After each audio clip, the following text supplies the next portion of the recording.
a huge coffee drinker, so any device that can whiten while it cleans is huge for me.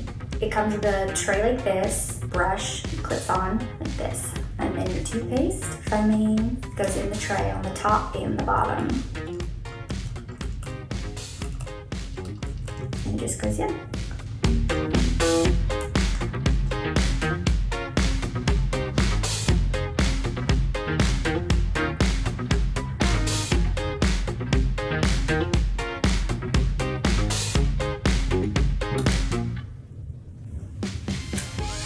And that's it.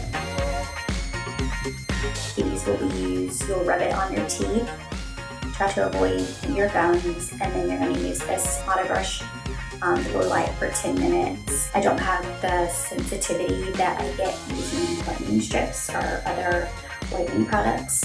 It's super easy, mess-free, and I get the professional light that I love.